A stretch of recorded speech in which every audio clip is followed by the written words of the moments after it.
Good morning to those of you who are joining us from parts of the earth where the sun is still piercing through the sky.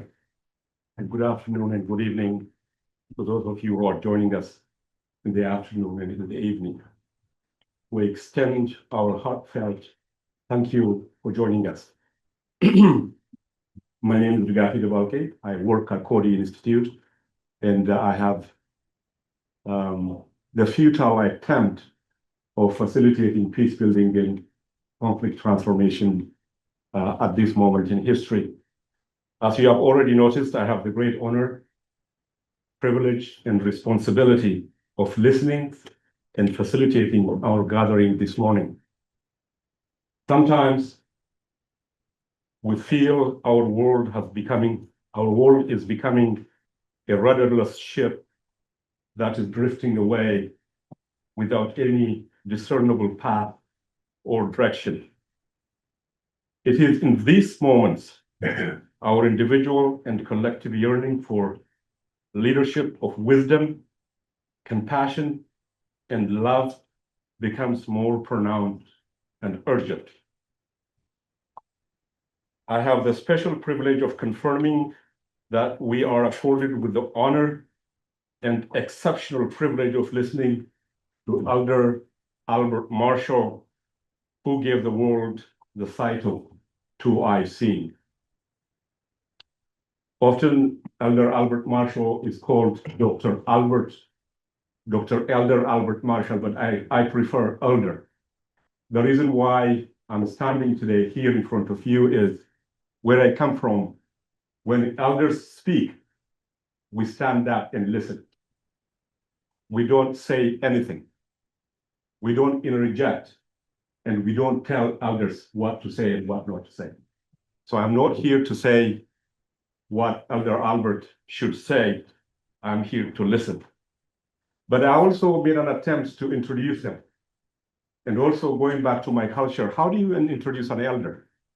What do you say? But I will make it very short because I don't take time from his talk. Elder Albert Marshall is internationally respected and deeply loved elder of the Mi'kmaq Nation. He generously advises and lectures internationally on a wide range of topics through the lens of two-eyed seeing. Two-eyed seeing is a guiding principle and an action-oriented invitation to recognize the strength that exists with diverse cultural knowledge and in its context, Indigenous knowledge. Here, I would like to quote from Robin Wall Kimmerer from her book, Sweet Grass. It was the bees that showed me how to move between flowers, to drink the nectar and gather pollen from both. It is this dance of cross-pollination that can produce a new species of knowledge, a new way of being in the world. After all, there aren't two worlds. There is just one good green earth. With that, I would like to turn to my new friend, my co-learner, a daughter, a sister, student, compassionate about social justice and humanity. Emma Dixon will do the land acknowledgement. Emma? And thank you for coming to share some of your time this morning with us. As we begin to open our minds, our hearts, and our spirits to the wisdom of Elder Marshall of the Host Clan, it's important we ground ourselves in the understanding that we are all land. Today we are gathered in Mi'kmaq, here in Nalagitchganagit, the place where branches are torn off. This is the unceded and ancestral territory of the Mi'kmaq people, those who have been living in relation with land since time immemorial. I think it's important that we acknowledge this, not because many of us are settlers or are new to this place, but because we are all a part of nature and we are all treaty people, even though we are often encouraged to forget this. So let us thank Let us take some time and thank our relations before we begin. Like the trees that once stood tall and now lay flat, because they are the floor that supports us and holds us up. Like the minerals that were mined by brothers and sisters and fathers, even children, to give us the electricity and technology we will use today. And let us not forget about the water, our friend here, as the rivers and our Atlantic Ocean sustains us. It is Mi'kma'ki that sustains us. This land, this water holds rights, and we as humans, a part of this ecosystem, hold a responsibility to advocate and to listen and to protect our relations. Thank you, Emma. Next is Krista. Krista is my colleague here at Coady Institute. Krista has been guided and mentored by many Indigenous elders, knowledge keepers, and community leaders for both Mi'kma'ki and Treaty 6 and Territory, and honors the teaching gifted to her. Krista is an alumni of St. FX University and previously worked as the Aboriginal Student Advisor at St. FX from 2006 to 2010. Krista has been working in Indigenous education for 20 years and earned a Master's of Education Indigenous focus from St. Francis Xavier University. It goes on, it's very long, so it's just for the sake of time. Well, then, Gati, we'll always come up with that freedom of land acknowledgement. That's one I haven't heard one in a long time that really touched me, and I really appreciate that. We so often the land acknowledgements become routine and become a part of housekeeping, and I really appreciate you taking the time to really walk us through what acknowledging the territory and the land that we're on and that sustains us, that gives us life. And I want to thank Elder Albert Rachel for being with us today. It's such an honor and a privilege to share time with elders. I also wanted to, so usually I start by introducing myself, which I'm a little bit nervous because I am an elder with me and my language skills are a little bit, but I've been told I need to practice. So, well, it's a book that Louise and Krista Hanscom, the Liam we Martin Gak being my nation, but the way circle of the Coady Institute. So, I am from Bakligay, and this is my beautiful mother, Doris. I'm glad that she could be here with me today. And I invited her here this morning because my mom is a huge part of why I do the work that I do. I grew up away from community for a good part of my childhood until I was 15.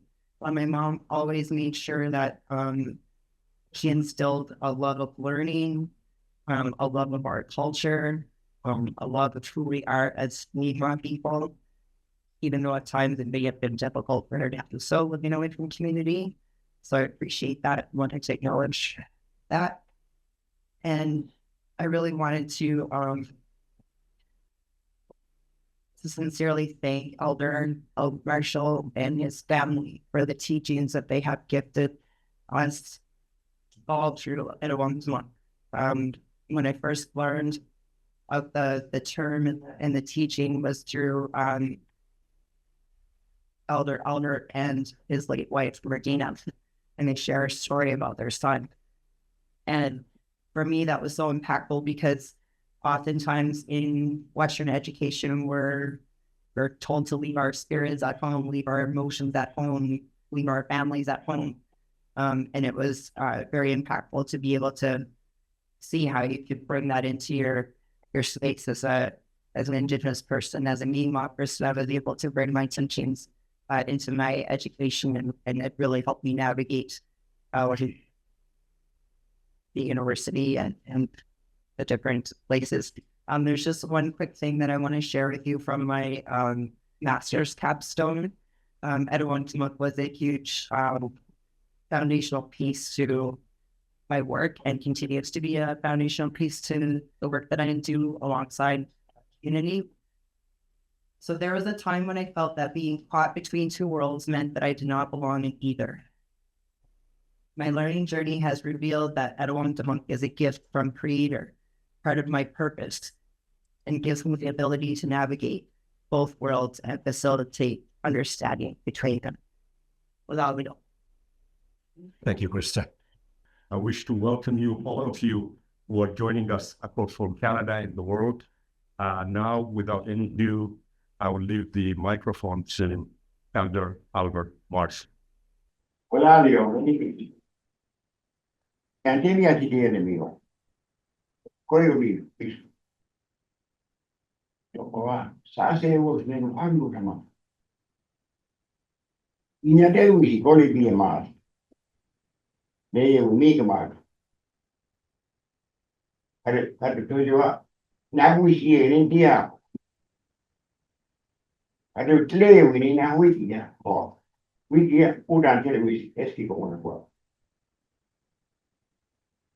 My name is Albert Marshall, and I am from the Moose Country. And I am from Mi'kmaq, but I do reside in the community called Eskisoni. I like to express my gratitude for the wonderful welcome and hospitality that I have received. Most importantly, allowing me to share something, some of our teachings and lessons that we have heard in the past. I am just a conduit. And I'm trying to do the best conduit that I can to share with you all the wisdoms and knowledges that have been shared with me from my ancestors and from all the wonderful people that I have met in my path. This concept of Etuptmumk, by the way, is not a definition for Coady. Etuptmumk is very much action oriented. If you look at something from your perspective, most cases, you're not looking at this to question the integrity of it. But we as Mi'kmaq, the first thing that we look at is what best, what's most effective that we can extract from other perspectives and apply the best that has been left here for us from our elders. And with these two best ways of knowing, we will then weave them together. And once they are weaved, we can say, Mawawai, which translates together, we are small. And to I see in them, initially, once explored, what concept can we come up with? Concept that will unite us. And look at some concepts that are maybe put in place to further separate us. So we say that there are no two worlds, there's only one world. And there are other points of concern that we have is that the world is a mess. No, it's not wrong with the world. The world is beautiful.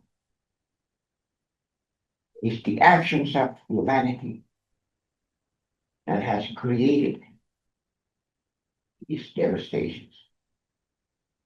And the onus is on us now, whenever we can come together and ask ourselves, and we fathom for a moment how our world would be we could humbly find a way of working together and creating harmony, love, and compassion. And then we can walk together forward by these guiding principles. Some of those guiding principles, of course, is that we're all beautiful, we're all special. But our Creator gave us gifts, and those gifts to be used collectively for the benefit of all. That benefit of all, of course, is a key point because it means our efforts will also benefit the rest of the creation, our non-human relatives, not just for humankind. And with that, I believe should guide us into an area in which we will be very cognizant and mindful and always consider the impact of our actions to make sure that there are not going to be no impact in which will compromise anyone, but especially our efforts will not compromise the very source of life in which we all depend upon. And that is, we're going to spend every energy we have of ensuring that our personal actions and our collective efforts, action, will not compromise the carrying capacity of the system. As well, we now have to consider the cleansing capacity of the system. Our environment is in crisis because with the rate of extraction, can no longer regenerate. With the rate of injections of toxins into her, she cannot cleanse it.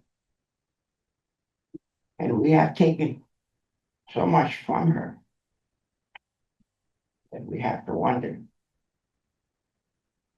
when are we going to come together and use the gifts that have been given to us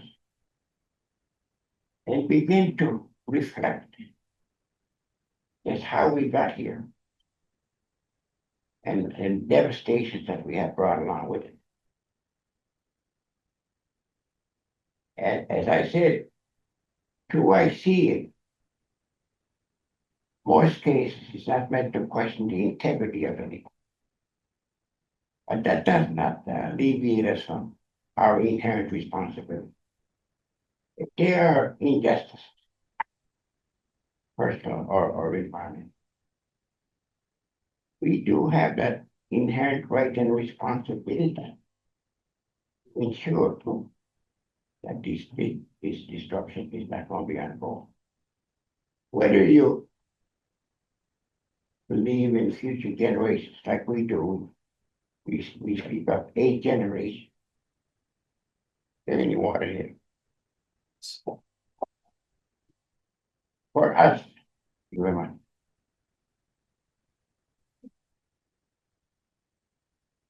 We speak of 7 generations,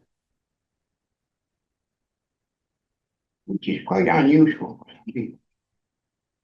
Because 8 generations, one generation is 125 years. Realizing 8 times 124 will be 840 years.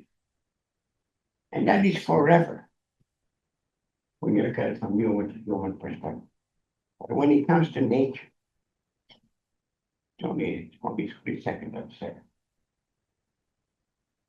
And that should be here clearly when we say this concept of Etuaptmumk to YC has to be a fundamental principle as to how we go through life. That's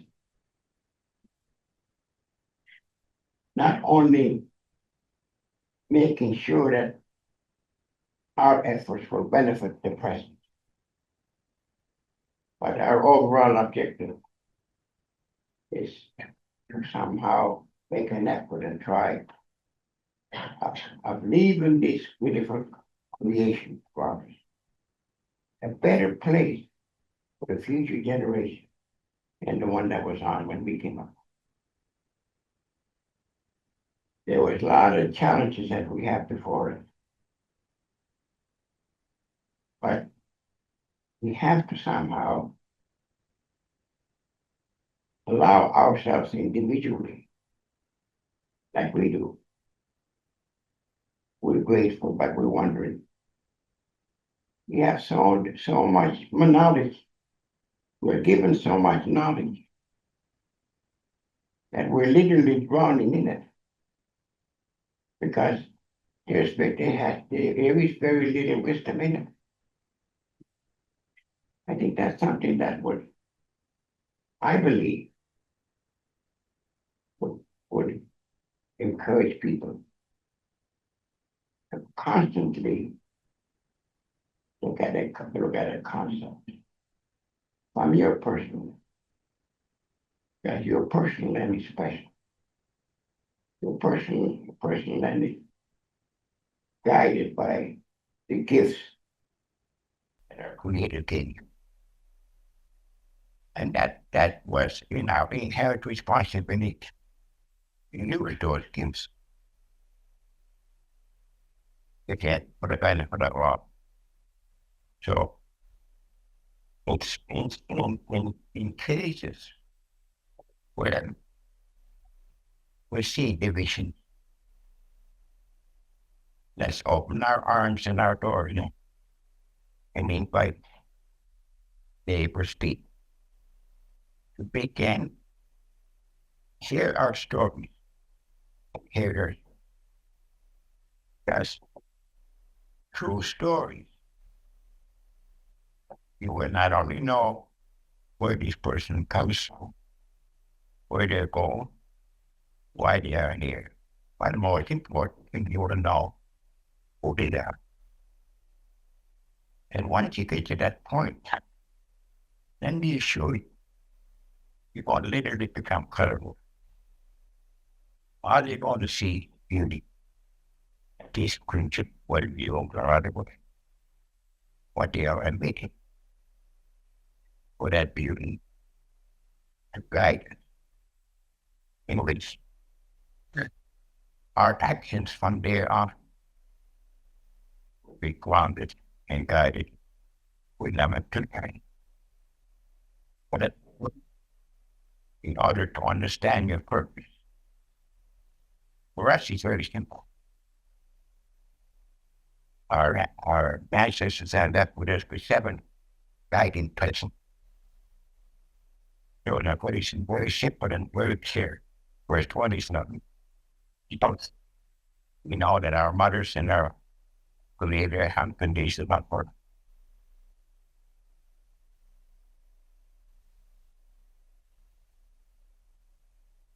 humility.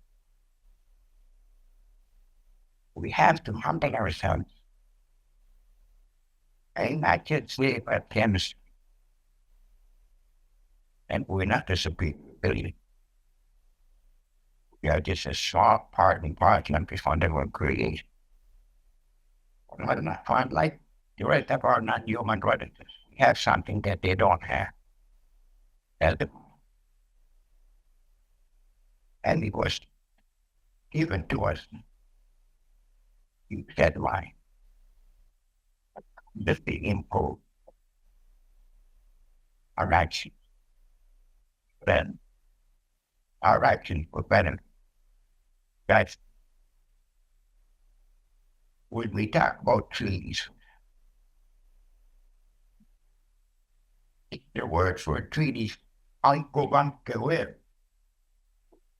And if you want to break that word down, She asked, how do we take? How can we take care of them? So we do everything in part to take care of each other and keep sure that love and compassion will be always our overall objective. Because the task that is before so immense that it will require each and every one of us. So with our good health and a good heart together, and get on board this, and then the path to resource and life. And that is so that's that source of life. It provides for us everything that we need. And once you get into the mindset, constantly remind yourself of what your journey forward is. You know, remind ourselves by saying, nature has breath. We have responsibility. And with that simple, we will get all remind any of our right. You have some more forgotten. And with that knowledge that we have, and speak up against injustice, personal or environment, because this system of environment or Mother Earth is very diverse. But every living thing is it's alive, physically and spiritually. And if you can really allow that to be embedded into your practice, when you look at the world as a living entity, your feelings, your consciousness will guide you. The energy that's alive, it's like here, sir, and appreciation. And I am sure that if we all set forth, find a way as to how could we continuously exercise our inherent responsibility. Again, by looking at it from of your grandparents, is this action going to cause more harm? It's actually going to cause more compromise what we can already communicate with the earth. At the same time, being mindful, where few of us could live off the land anymore. But yet, no matter what else we do, we have to somehow make every effort, always consider our actions. That we need her wholeheartedly. That's we all need to connect interdependent here. And if she is sick, she's not well. Everything else wouldn't make any difference. So I believe now people are very much mindful of cognition in the state of our environment. But let's look at the things that are separating. Number one, why are we so competitive again? Why are fuel needs multitude? Everyone is competing. I don't know what they're competing for, but they're competing with each other. But those are all distractions. Distractions for the praise. So we would never come together as one. As if that happened, cultural book. That's what I mean when I say the fundamental concept of Coady has to be a guiding principle in how we conduct ourselves. And we don't question, but we seek reflection. And when we seek reflection, it's not to put anybody on the spot, but rather lead an opportunity to share with us what your gifts are. And with those gifts, it will not only benefit you, it may say, it may look like it's it's insignificant, but it is. Which reminds me when my neighbor was being in the key. Spent a lot of time selecting the ingredient that will make this cake very special, very tasty. But also being mindful that one ingredient alone ultimately would not make anything. It's only when all these ingredients are put together as one, and it creates something profound. Sometimes I even like to use Bernie Sanders analogies with their 11 spices and their things. It really like one heard that out of me. It's only when these 11 spices and herbs come together, you have something special. And again, I don't know how many students are here. Maybe I would. And I remind you, everything is on you. You are the future. Wouldn't it be then much more expedient? You could create opportunities for these young people when they're getting young. Not only to be culturally and knowledge education they need that. But more importantly, it would also be want and they could read use to the future. But this history, there's a lot of purpose for it. We can extract so many lessons from the past. And we always help us in the guide how to be moving to the future. Because future is such an uncertainty. We don't know what's going to happen. But if you are well aware and appreciate of these situations that we have, at least we stop at humanity. Respect.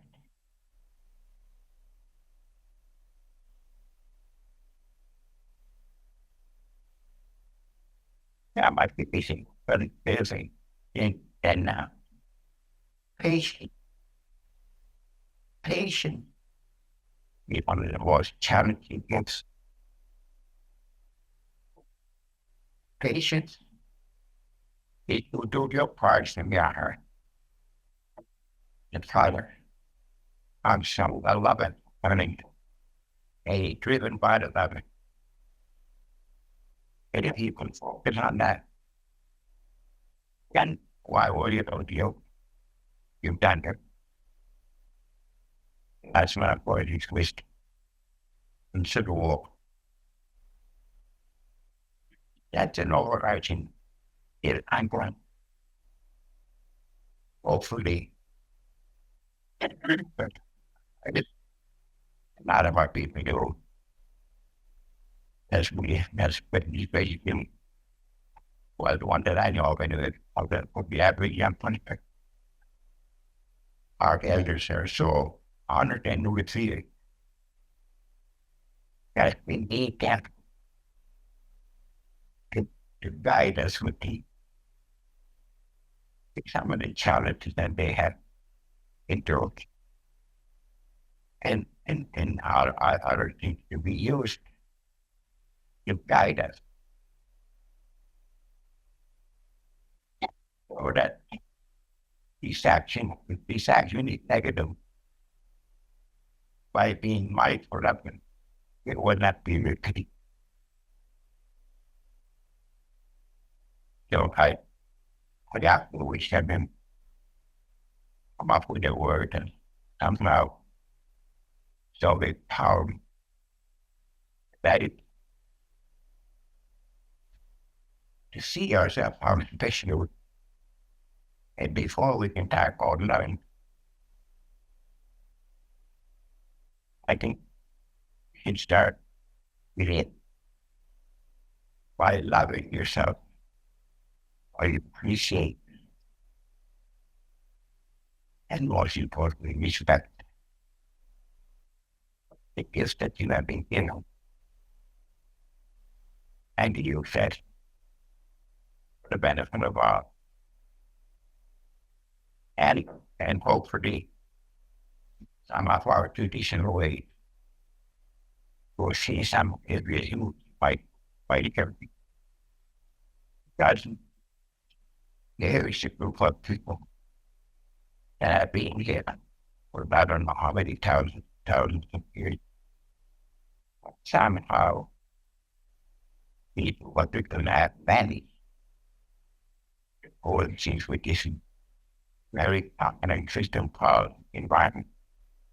But without them ever compromising ecological continuity and a culture that made sure that everybody within that geographic area was loved, appreciated, respected, and God. We don't have knowledge for the rest of the creation, but the knowledge that we have embedded in the geographic area in which we come, in which you will become intimately knowledgeable and connected to it, and realize complexity of it.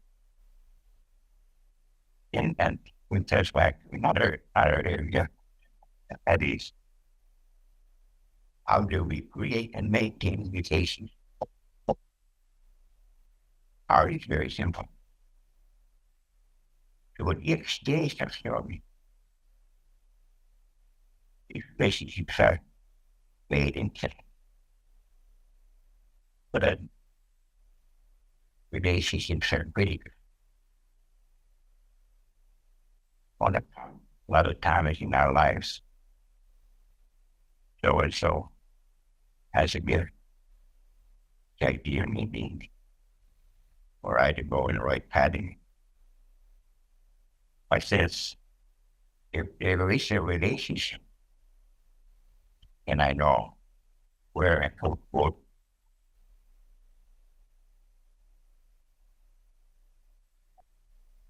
so I would like to have this juncture.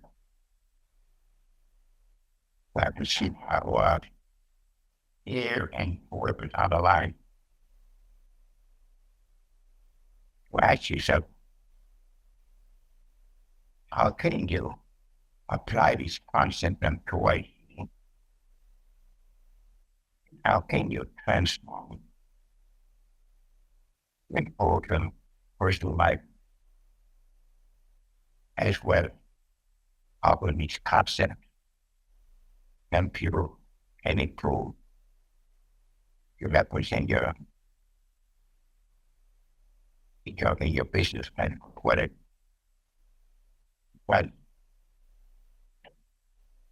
is the actions of ours that will ultimately big impact. At least that was required. That's wonderful. That's the word lovely. We have to remind ourselves the words are wonderful. But those words are then become shadow. And to really demonstrate beauty of loving, got to be an action behind. In which of course came. You don't need to have to tell a person I love you. Not just showing kindness, providing something basically for them. Getting that much more profound. But it is so many things that have been put in your lives to distract them rather than pursue the person.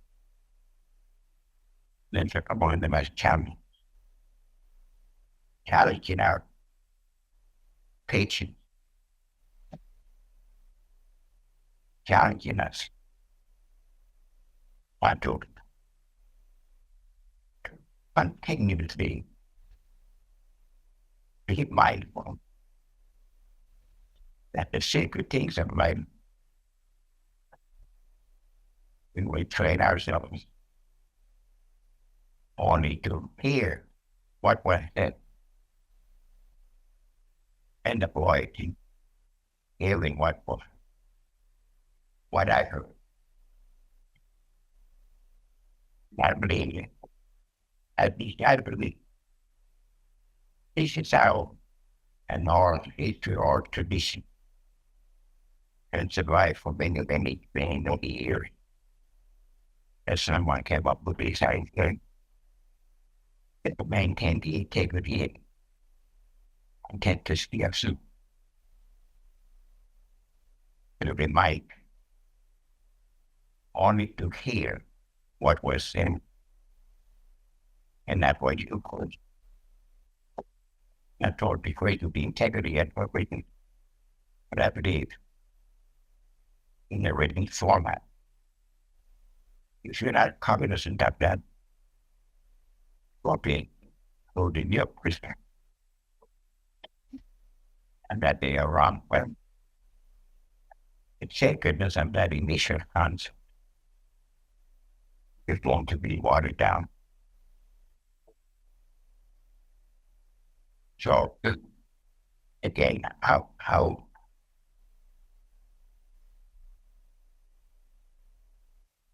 what more can I add? Well, to really reflect on that concept. How can that concept help you victory in any your frame? Is that possible?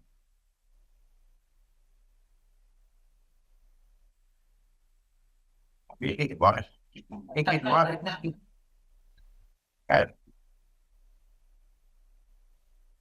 We maintain some key areas with our assets concerned. To highlight actually the importance of relations. They made us pay things that the fundamental principle of any relationship is the behavior story. And I think that holds true. How do you really? You have to take a big one for what it is. Always be humble and always demonstrate how much you love yourself, how much you appreciate the opportunity you have to share because that had been given to me. This is so party with me. It had to be by my being people. And yes,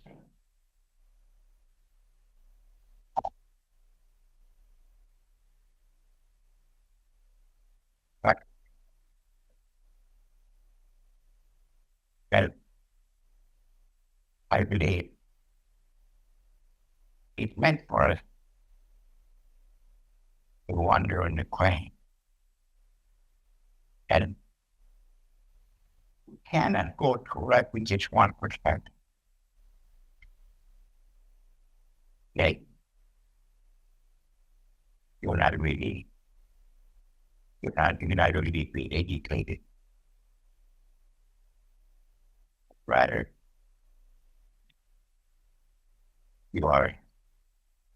I think I'm going to do it in doctrine. That's you should come to that other area that will divert our attention. That would be enough. I'm not worthy enough for what's the point on me? It might insignificant. What in this thing? I think that money not to derail us, but some kind of ways I have your base. But then we get up, yeah, you're I don't know where these words mundane. I think it has some purpose. And you said to define it. So,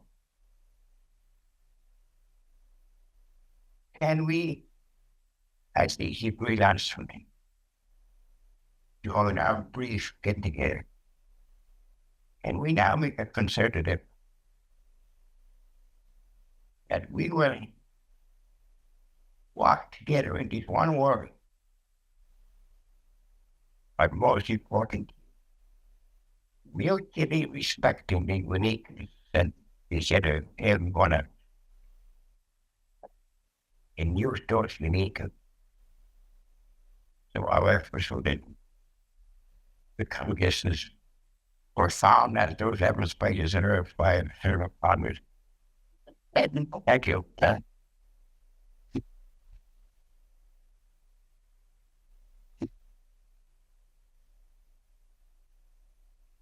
Think only from the point of view.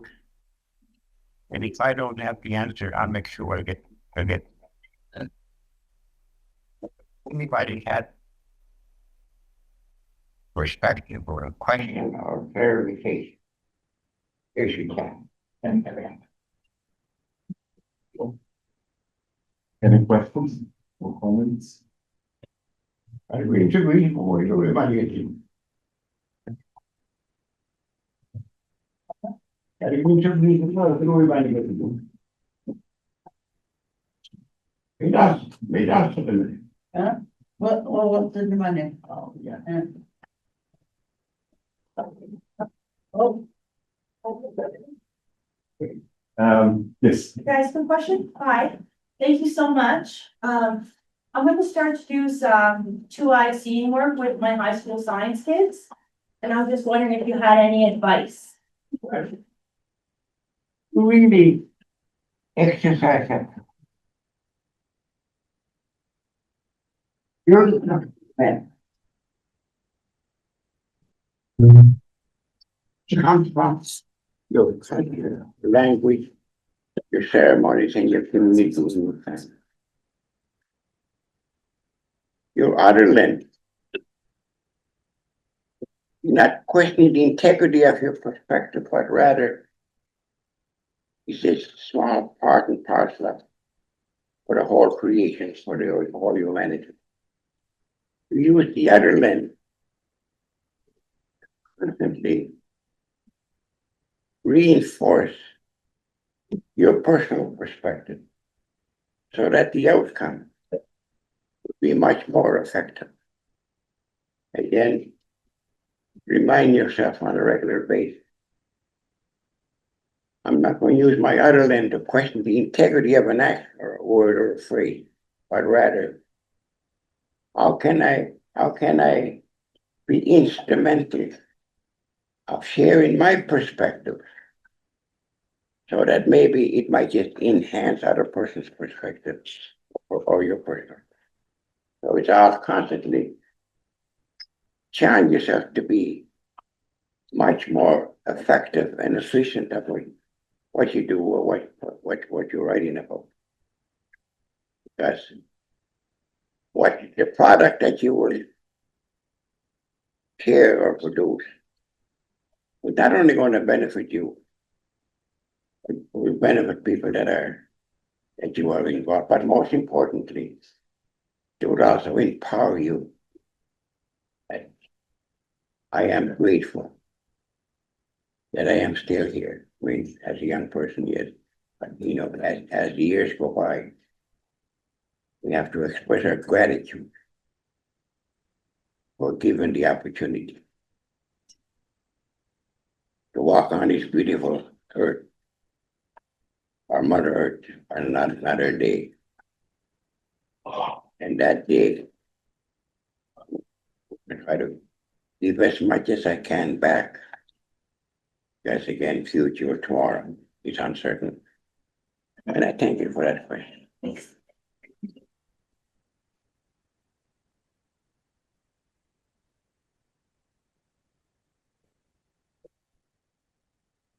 Alfred Marshall, I have a question.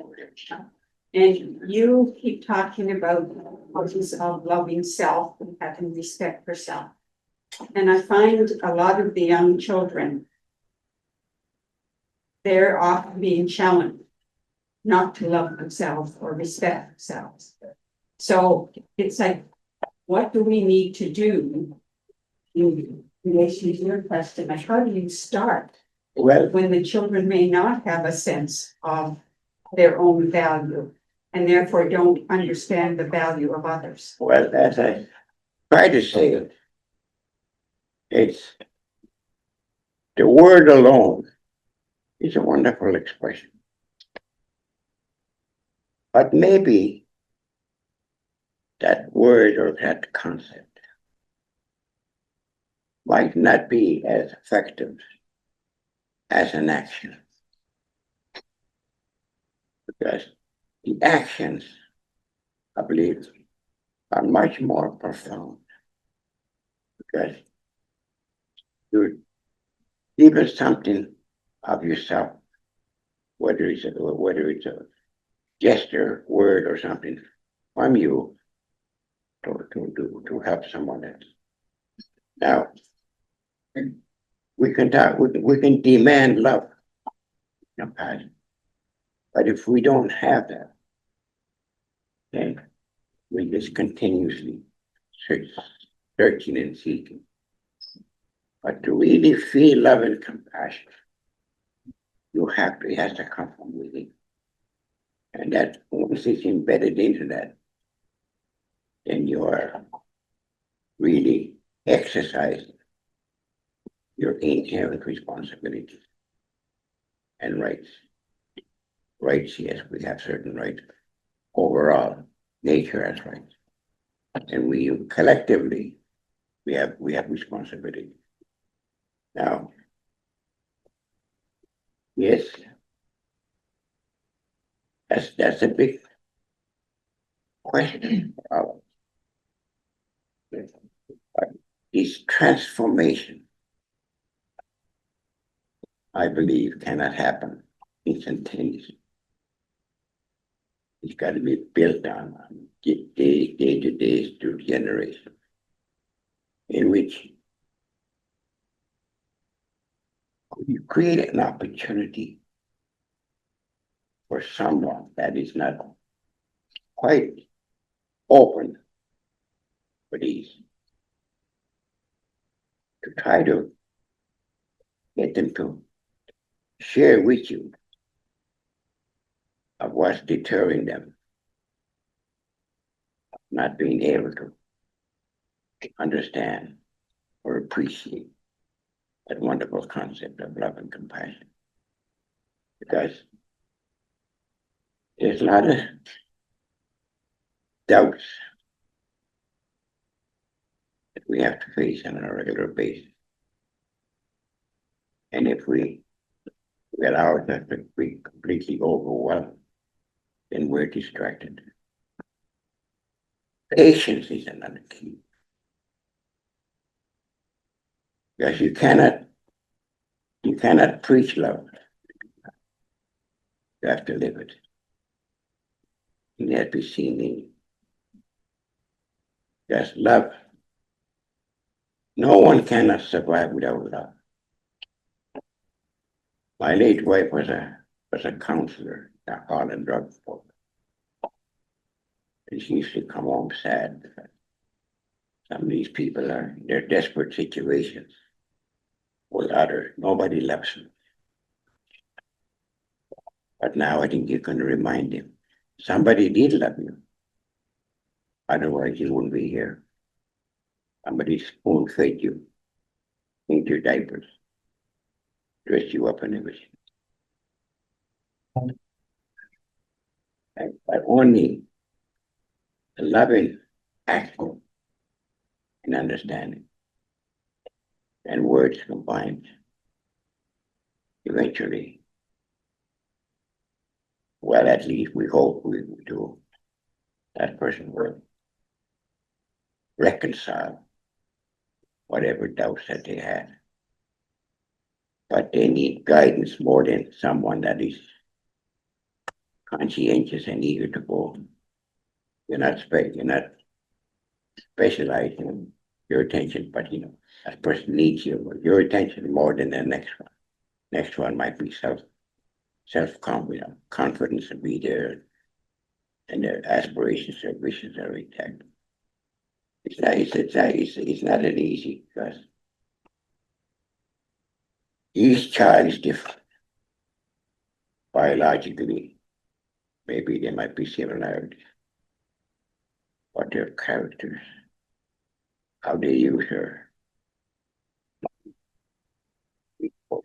might be a little different. There's no easy answer. Thank you for that. Just before that, just a few housekeeping. This is a coffee house. I make traditional Ethiopian coffee. We are making more, and that will come around because we want to honor elder with our coffee ceremony, which is not familiar in this area. But so if you're wondering what that smell, it's coffee.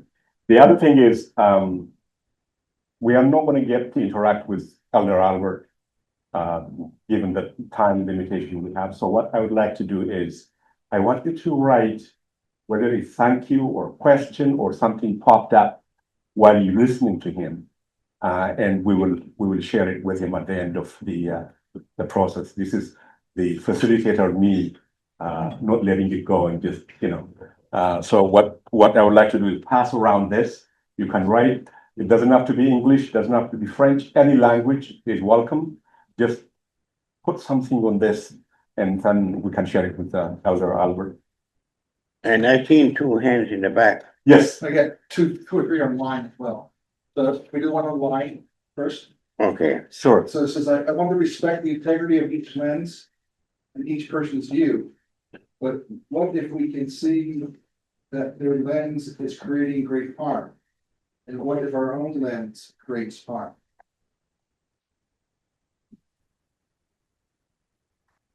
Well, again, the only suggestion that I can offer is that can we somehow make it clear to that individual of sharing their stories and hearing stories so that maybe there might be something in their stories that you can look at as unresolved issues.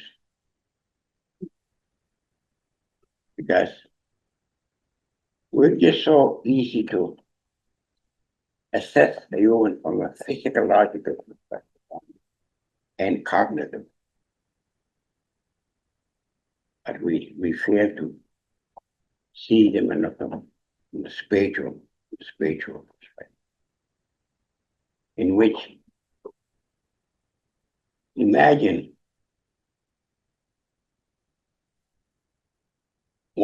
your brain, I was told, is physically set to appease my physical needs without being able to differentiate what is more, right or wrong. And when I get to that stage and I acknowledge and I seek guidance from my spiritual, and my spiritual domain will compel me to ask questions. How to go into this action? How will it benefit me? And how much harm that might cause?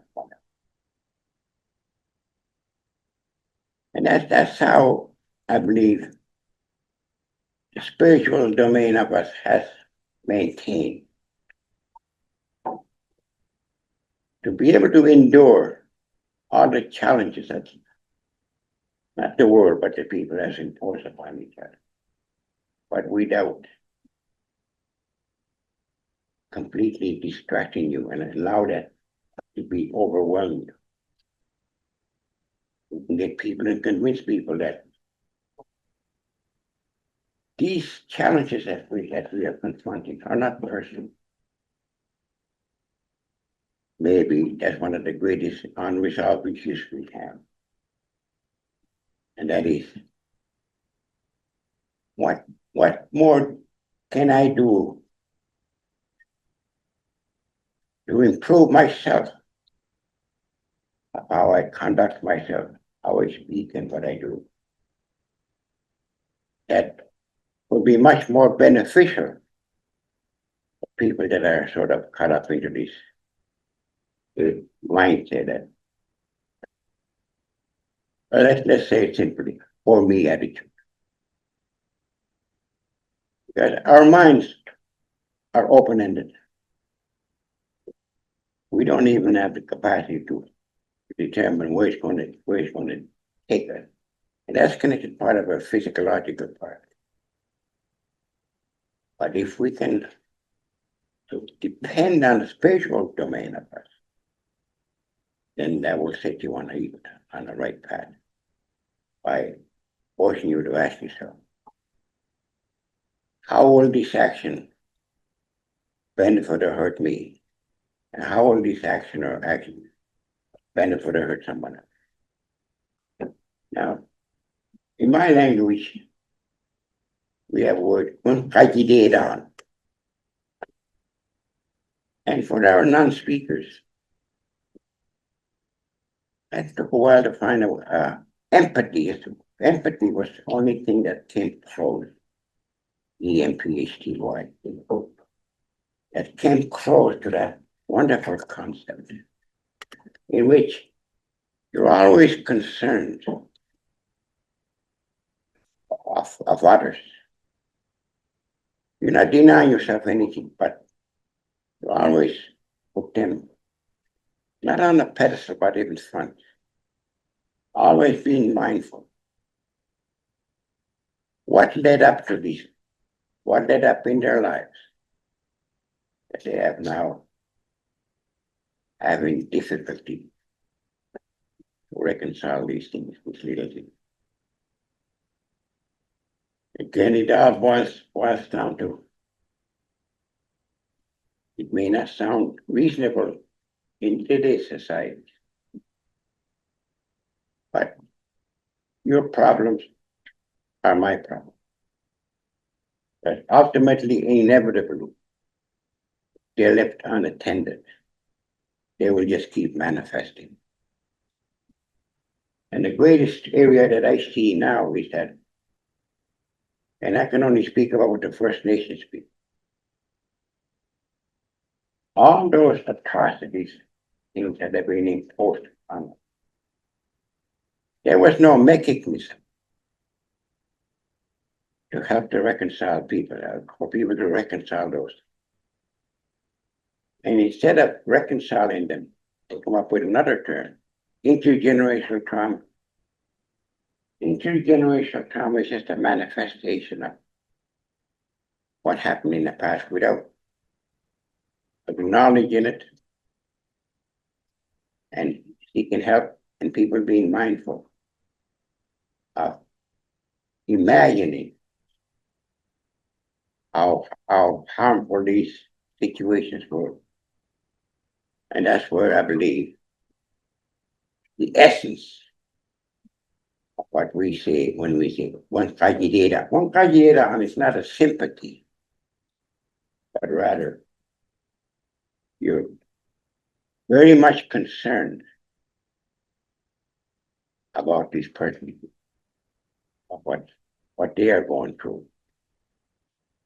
And hopefully you might come up with something that would help them to take that first step in journey of healing. Because a lot of these things have been evolving for so long. When you do something with love and compassion, I was taught, don't consider yourself with the outcome or the result. Just keep doing everything with and through love and compassion. The rest will take place. Any more on the line, or before we allow it to win elect? This one here is a couple of Albert Albert. He shared an example of 2IC that helps us include Indigenous and Western knowledge. His question is, an example you have of inclusion of Indigenous. Okay. Let's focus on the Western science. Western science is a wonderful knowledge. It has achieved a lot for us. But from an Aboriginal perspective,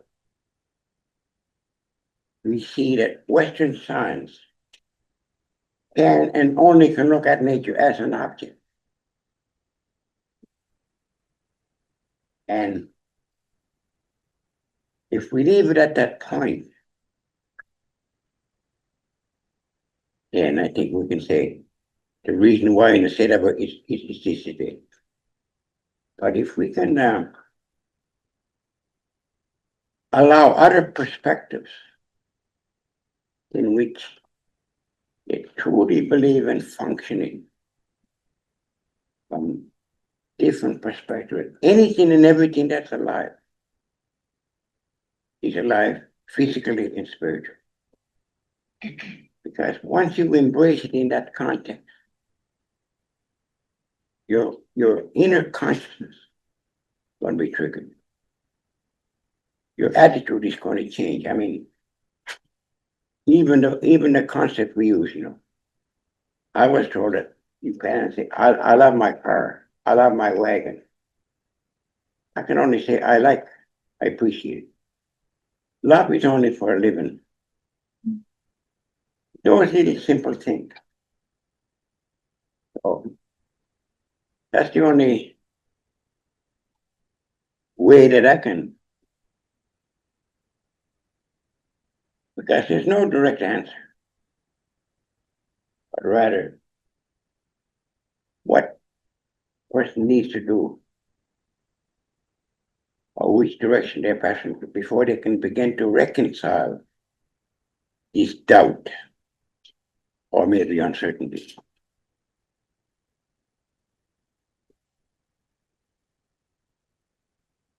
In the corner here on the left. Yes. Just, Albert, I want to thank you for coming today. I just want to, first of all, state that the Coady Institute and the Indigenous movements were founded basically on the principles of which you speak of, is in terms of improving the ways of the world and those that need it the most. Many of you don't know me, but I grew up My mother was on the original staff, and I hung out with Sister Marie Michael at her knee as a child, and learned a lot about bringing cultures together and sharing ideas from different cultures. But my point is that in my readings about in reference to the limits of science, there's an East Indian doctor by the name of Deepak Chopra that's written a lot of books about the bringing together of the Eastern Indian and Indian traditions with Western science and medicine, and understanding how appreciation of our quantum relationship with nature is part of our health and healing processes.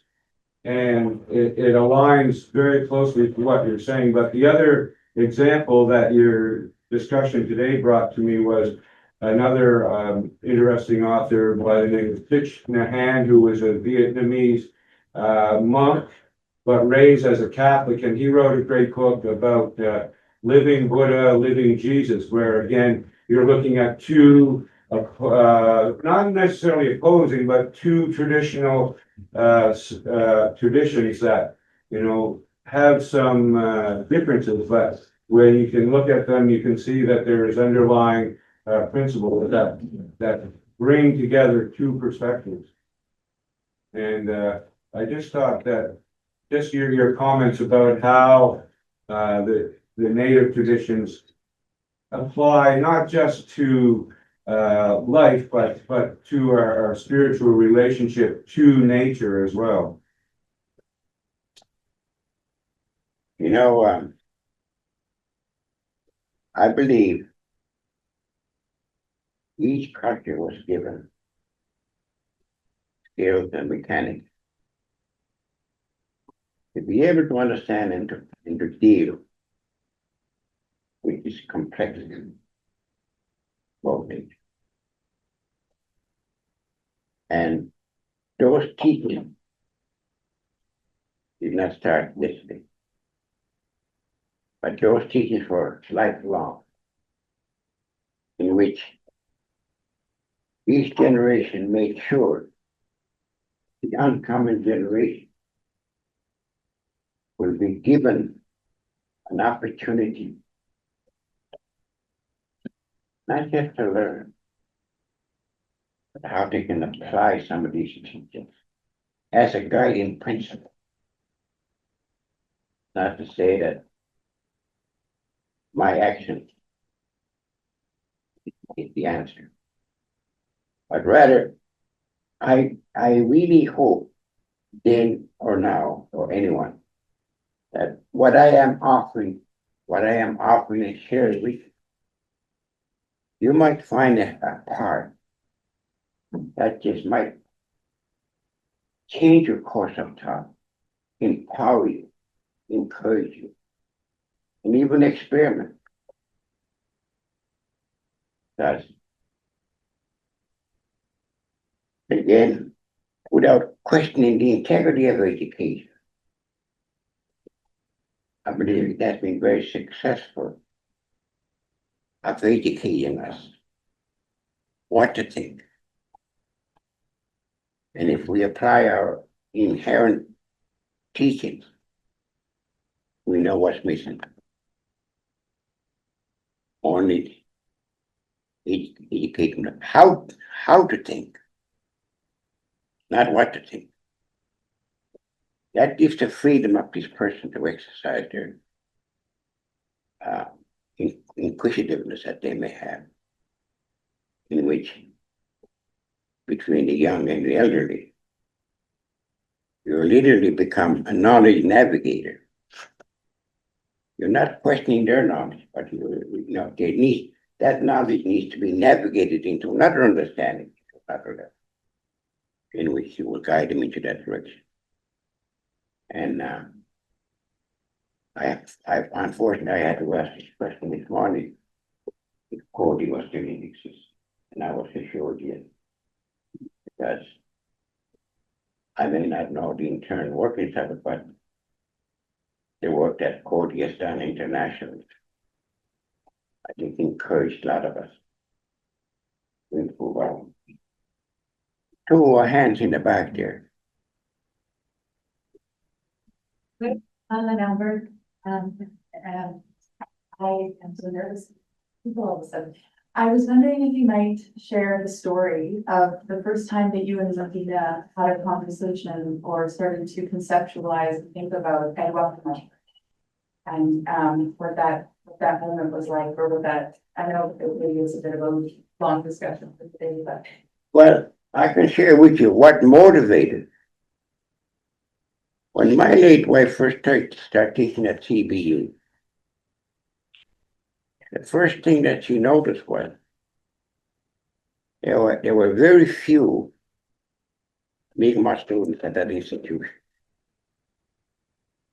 Especially, there was none in the field of science. Instead of trying to strategize on what's required, the question was brought back to the community of Unamagi and convened the elders and asked them, what can we do? Their answer was not increase the content. Their answer was, but what do in Etuptmumk? Weave those two knowledges together, Eurocentric or Western science and traditional knowledge, as one. And design your program in which it will do just that. So the end product will be your graduates will have that insight that what I am working with, it's alive. And use the skills that have been given to you of not only monitoring yourself, but how to encourage others to maintain that integrity of their actions. And so that's the next step was, since it was not part and parcel of the institution, in designing a course or a program, what we call then and what we call now toward tea diplomacy around the kitchen tables in Unamag, getting points here and there. And in the end result was a curriculum was developed for integrative science program. And all the other mechanics had to be in place. That this course cannot be elective. It had to be official. Eventually, it received all those things that needed. But unfortunately, the reason why we were successful achieving this objective was because we had a woman president. Again, I say unfortunately. They got rid of her shortly after that. And this integrative science program was fragmented. But fortunately, the ones that had gone through it went on and applied those lessons or knowledge that they've gained into the field work. We have now two organizations in Cape Breton, UINR and CEPI, Collaborative Environmental Planning Initiative. These students from that integrative science program became the mentors for others. And today, after 30 some odd years, those two organizations are still very effective and productive. So I believe there is a merit there. And I believe now another issue has occurred to us that all institutions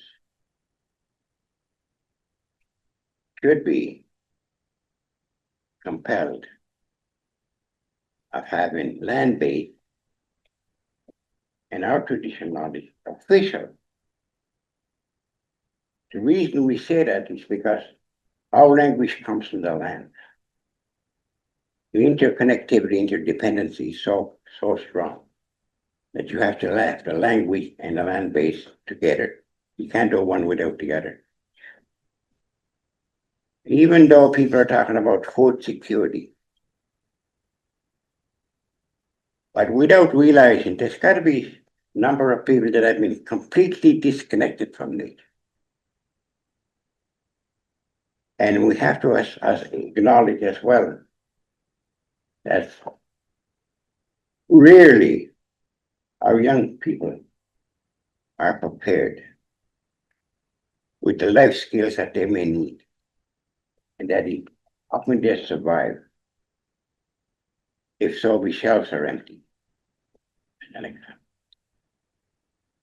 So what aid we're seeking now is, can we get people to support us of conveying this to the Premier of Nova Scotia and have land-based training and our language official. It will achieve two objectives. People that have been disconnected from nature will be able to reconnect. And for us, there are a lot of our brothers and sisters, they're out somewhere, I don't know where they are. Through certain circumstances, they have been completely disconnected from their country. And I hope at least that if we can have that official, then we'll be creating a term of reference.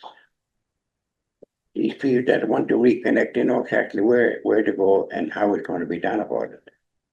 Because language is such a main part of who we are.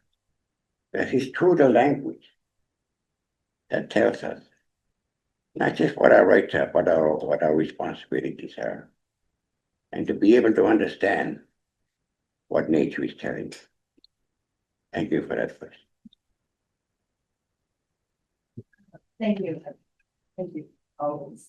And again, I heard you say that competition is a distraction. And I feel that in my soul all the time.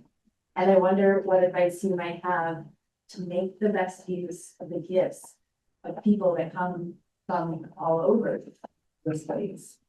How best can we do that without generating increased competitiveness? Well, personally, without relationships,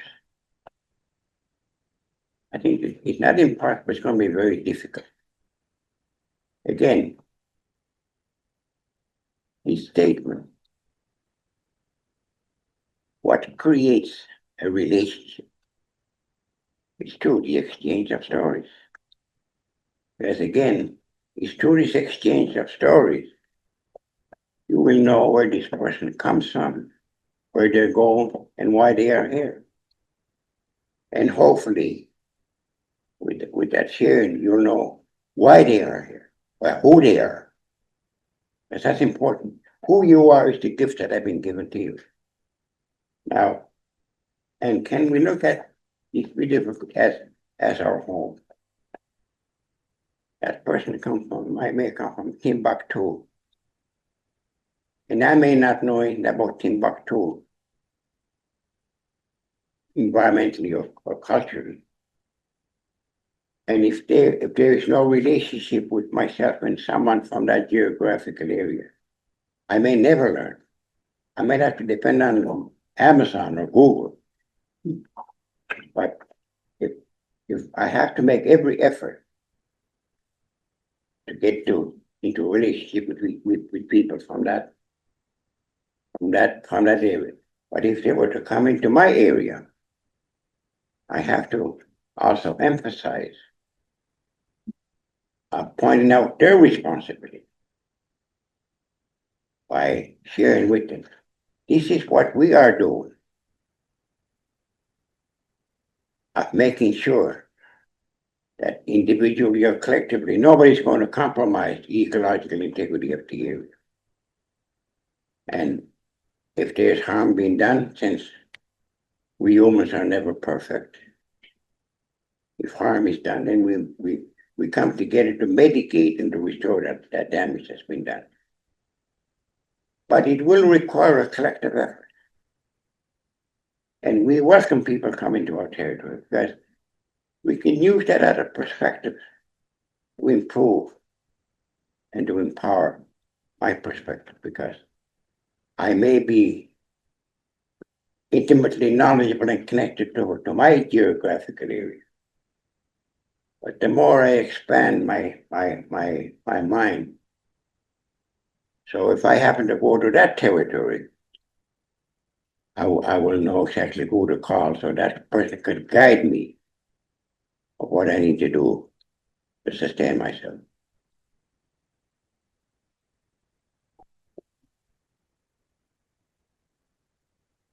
I just wanted to share something quickly. Recently I had the opportunity to travel to Addis Ababa, Ethiopia, and facilitate a women's leadership course with women from about, I think we had 12 different African countries represented. I was really excited to be one of the co-facilitators because I felt like the idea, the action of Etuaptmumk would really resonate with the women.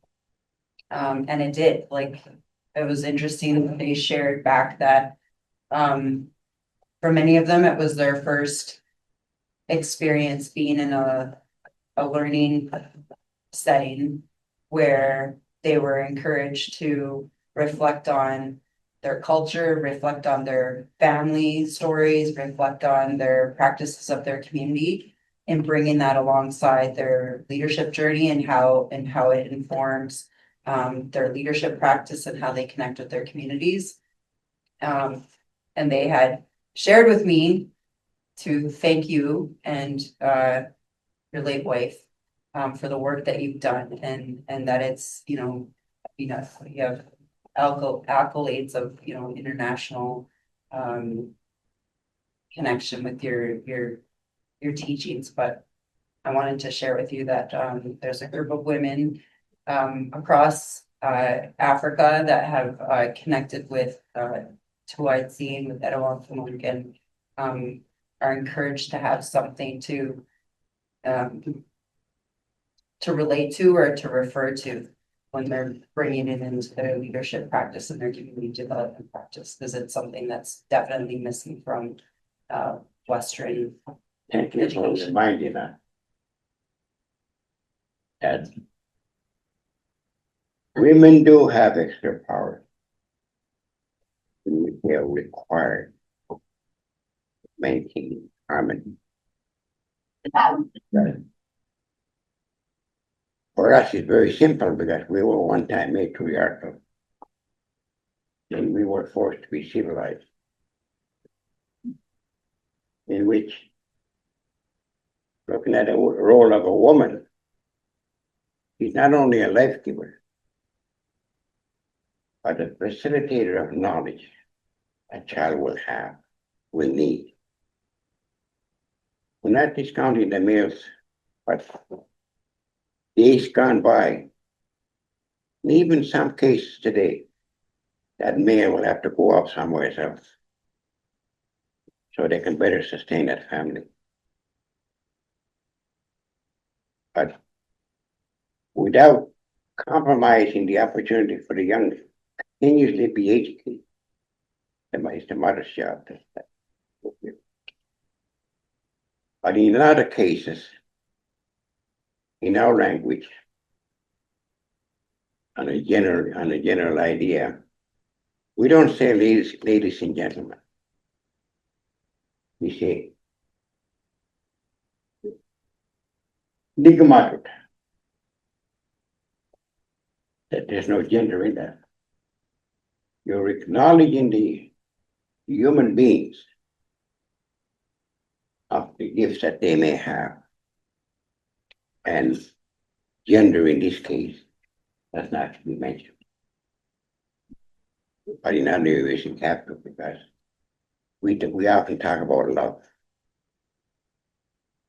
I love my children, but my wife had an unconditional love for them. And our Creator has a spiritual unconditional love. Because he bore that child, and it's in inherent responsibility to make sure that this child will also be receive every available opportunity so that this child will grow up to be not just a contributing member of the society, but also be confident enough to share some of the lessons, wisdoms, and everything that were planted by their mothers.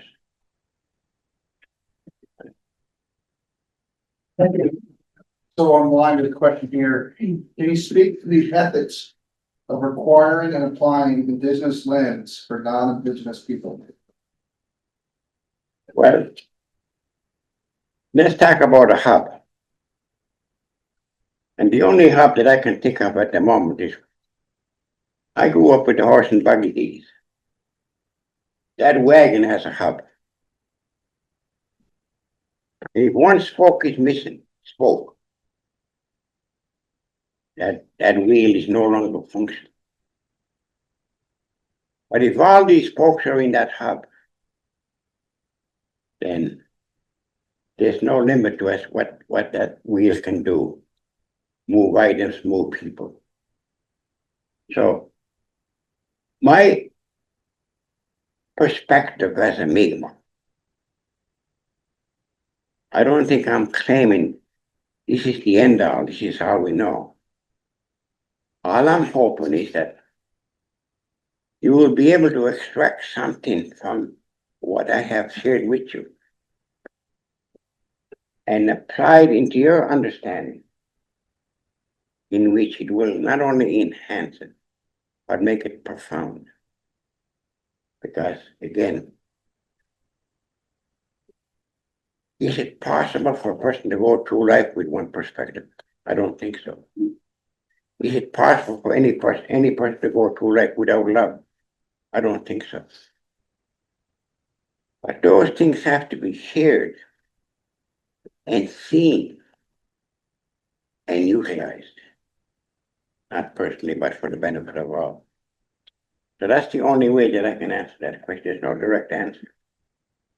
But the only message that I'm trying to convey here is that to create something profound, we all need each other.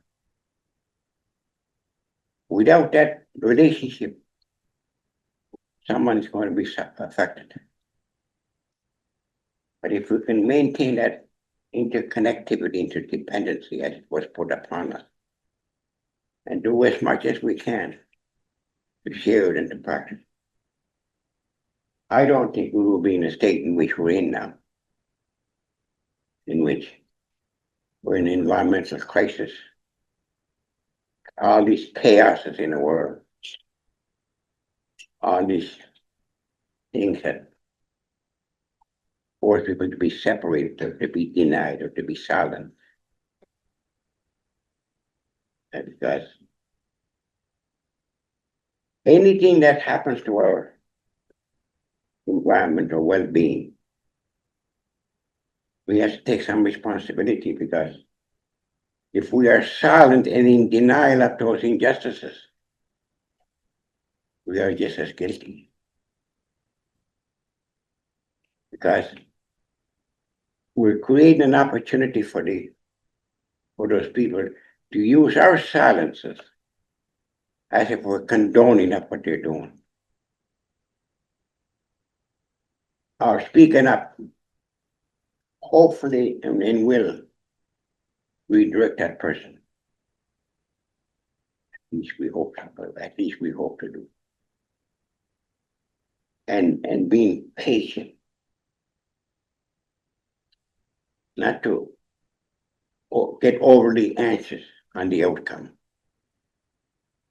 Because in most cases, we literally have to become a student of life. And sometimes we may not live long enough to see the outcome of our actions. But that's not the point. The point is, if you do every action through love and compassion, then you are wholeheartedly fulfilling your inherent responsibility. And let the end results take care of themselves.